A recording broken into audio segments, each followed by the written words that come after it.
Okay, so looking at Unit 6, questions 14 and 15. We're going to start by looking at the passage. The passage talks about fish in the Arctic and Antarctic.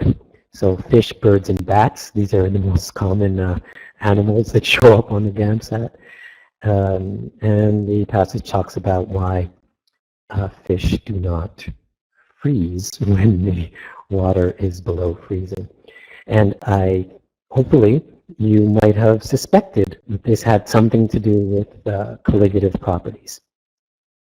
And colligative properties, it's a subject that comes up on the exam frequently.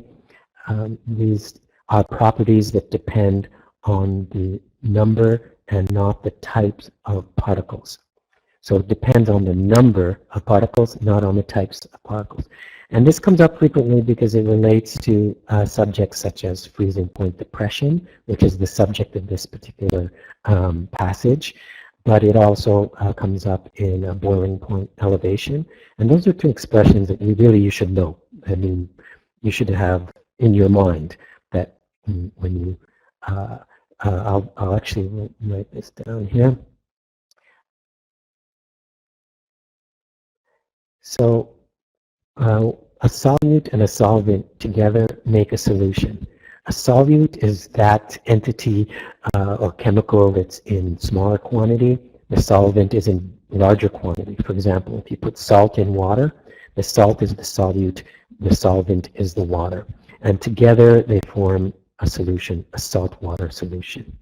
So colligative properties are properties that relate to the fact that when you put a solute into a solvent, the properties of the solution is now different.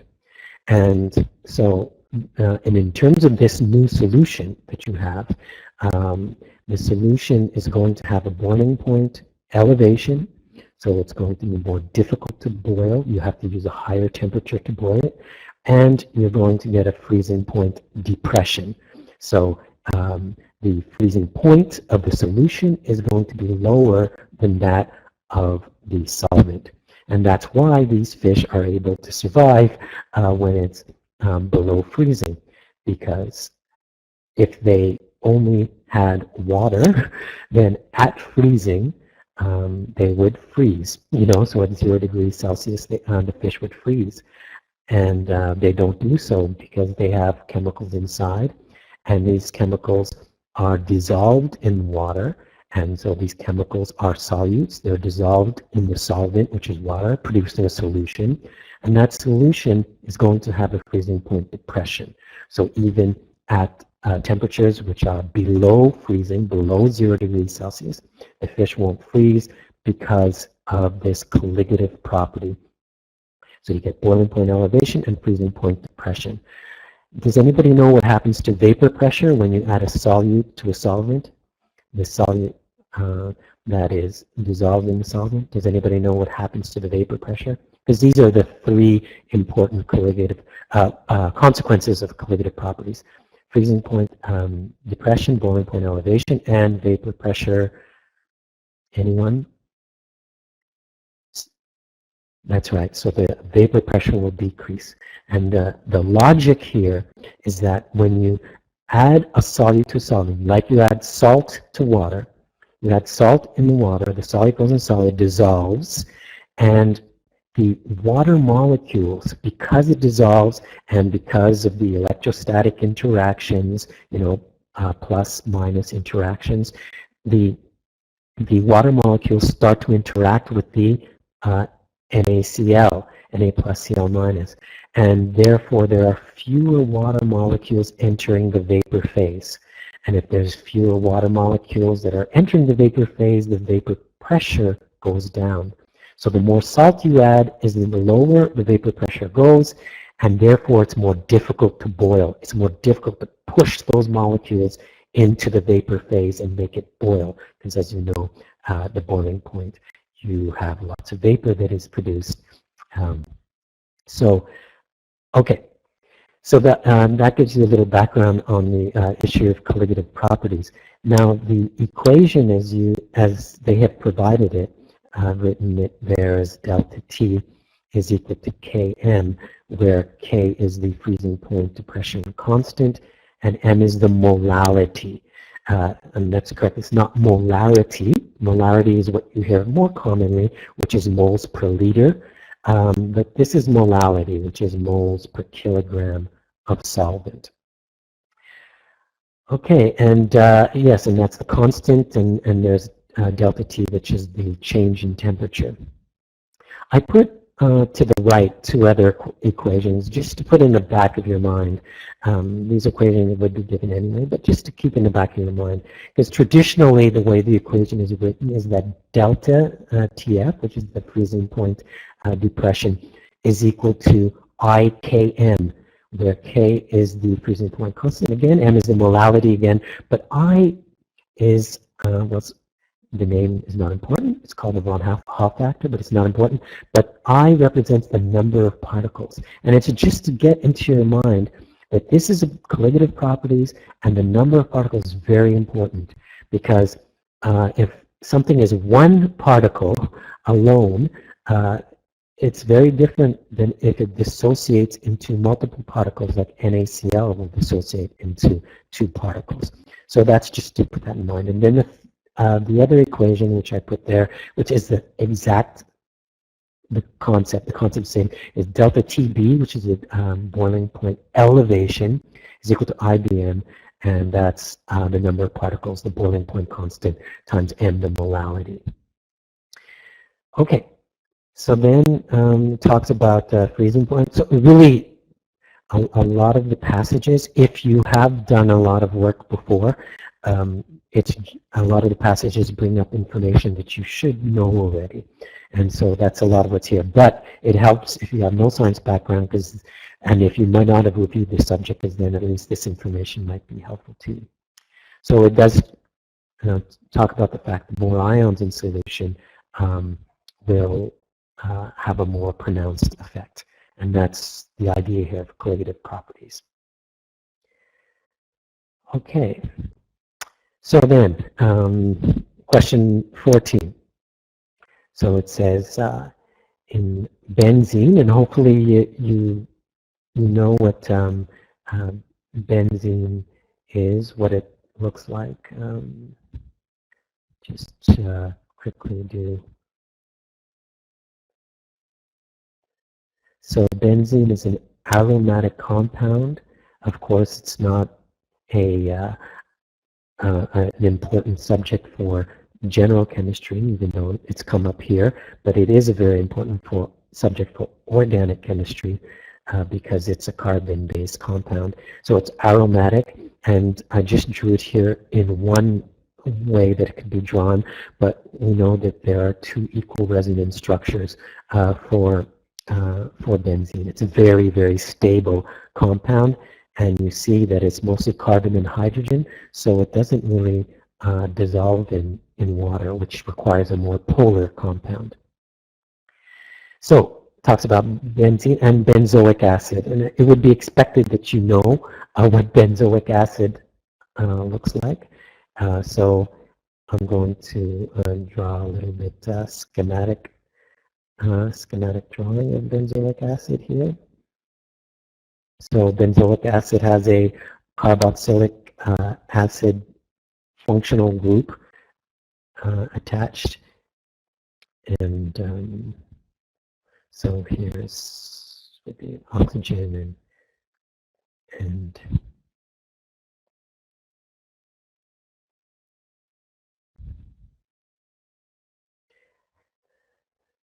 okay.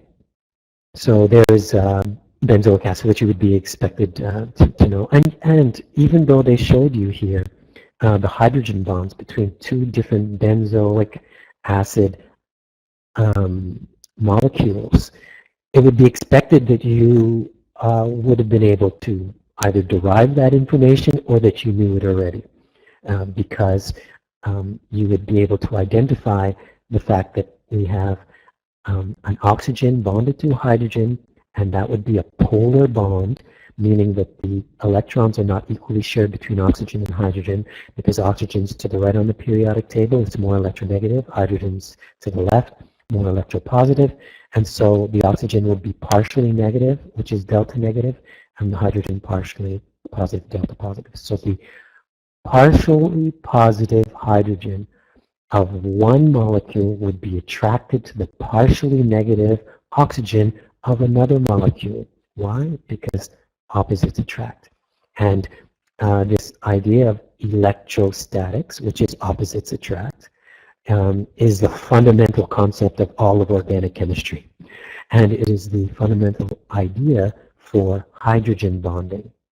And so we see hydrogen bonding. I have a question for you. In their diagram, you see an oxygen bonded to a hydrogen with a straight line. So you see oxygen bonded to hydrogen with a straight line in the middle of the diagram. Is that a hydrogen bond when they're talking about hydrogen bonds?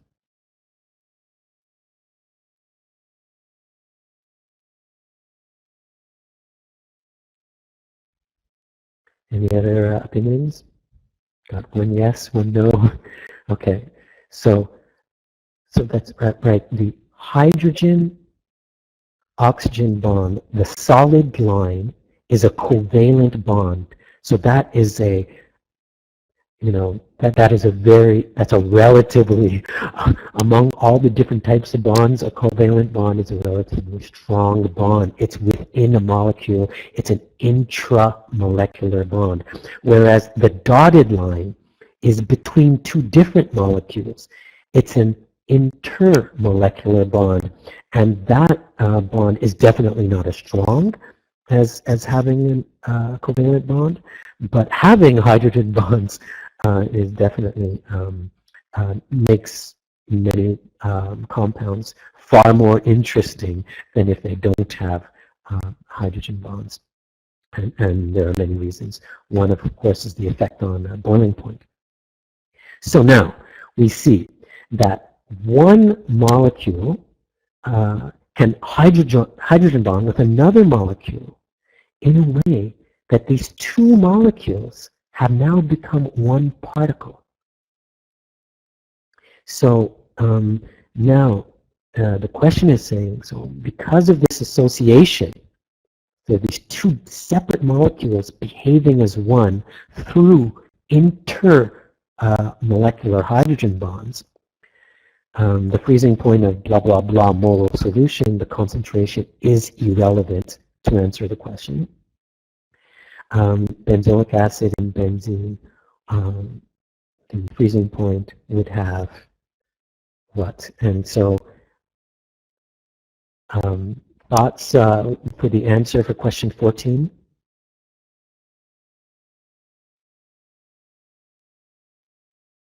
Right, it would be answer A, which is half the theoretical value, because if you calculated the value of delta T using the equation provided, delta T equals Km, and so you took the molality, the concentration of benzoic acid, then you receive your delta T, a certain value.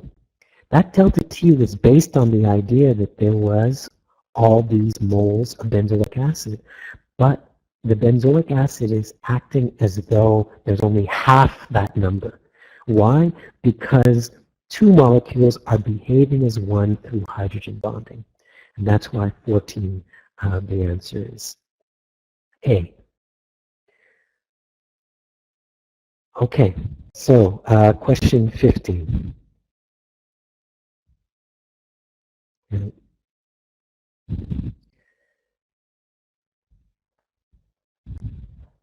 Okay, so this is pretty straightforward. We're going to use the equation that we are provided. The delta T is equal to Km.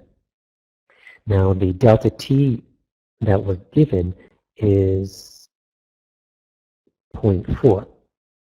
So we have 0.40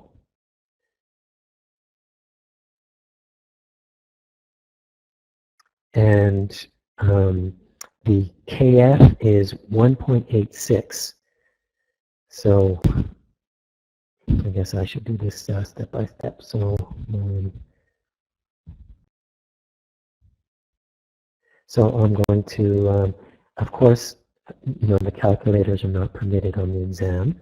And so when you're home and you're working through problems, please always do it longhand, because there's no need. One of the issues with the exam is, of course, speed. And if you want to be fast and efficient, you need to practice to improve your math skills. Unfortunately, a lot of students who are sitting the exam have, let's say, not the best math skills, basic math skills, so you want to be quick and efficient. Okay, so we know that this would give us the molality, which is the number of moles per kilogram of the solvent. So that's what this number would give us. Now, I just want to remind you of a couple of things. First of all, in terms of the grams of solvent, okay, we have that figure already, because we're told that it's 1,000 grams of water.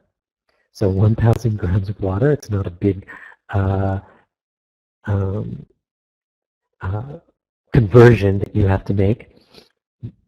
But notice that 1,000 grams is 1 kilogram. The prefix kilo means 1,000.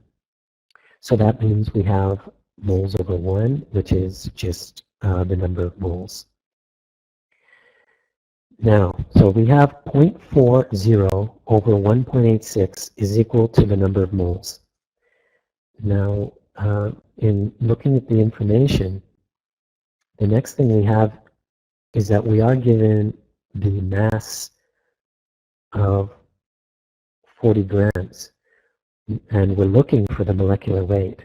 So the question is, how does the number of moles relate to mass and molecular weight? Because we're given the mass, we're asked for the molecular weight of the compound, but what we're able to clearly calculate here is moles. Moles is equal to 0.4 over 1.86. This much we're sure of. Yes, exactly. So you can memorize what some people have written there, which is that N is M over M, which is number of moles. N is equal to the mass over the molecular weight. You can memorize that, or you can just use dimensional analysis. And dimensional analysis means that you pay attention to the units. For example, the mass is grams, and the molecular weight is grams per mole. So if we have grams divided by grams per mole, grams cancel, the denominator in the denominator becomes the numerator, so we get moles. And yes, that's a rule. The denominator in the denominator becomes the numerator. And that's something you're going to use frequently during the exam, certainly. So, so you could either memorize it or you can work it out. So N is equal to M. The other way is if you just have N, the number of moles, is equal to mass over molecular weight. So you can do it either way. Okay, so we have moles is equal to the mass over molecular weight, 40 grams, and so that's over molecular weight. So now we see that we have 0.4 over 1.86 is equal to 40 grams over the molecular weight. So molecular weight's in the denominator. So now it's a matter of cross multiplying. So if I multiply through by molecular weight cancels on the right side.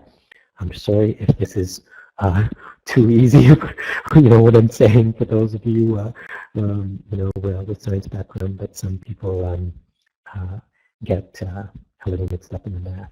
So, and then multiply through by 1.86, both sides, so it cancels on the left side, and we have 1.86 multiplied on the right side. And then we divide both sides by 0.40. So yeah, that.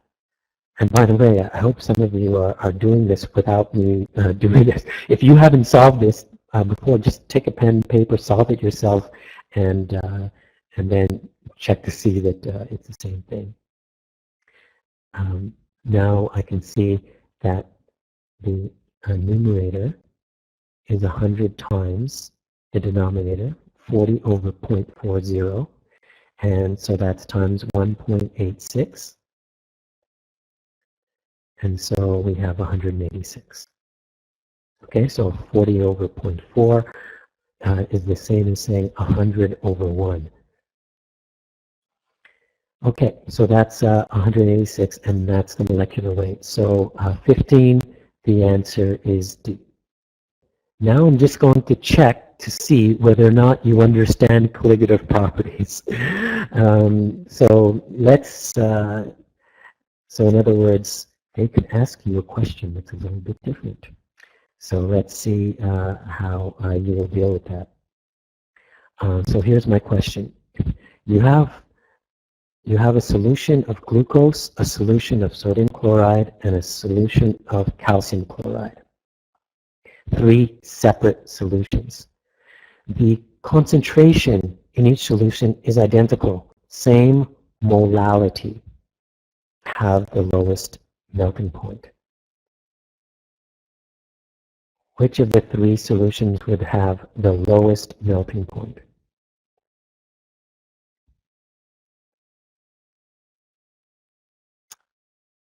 Actually, it would be calcium chloride. It would have the lowest melting point because it has the most particles. The most particles will give it the largest delta T. So calcium chloride produces 3 particles, Ca plus, 2 Cl minus, and therefore it's going to have a delta T 3 times greater than the others. And so calcium chloride would have the lowest boiling point, the lowest melting point,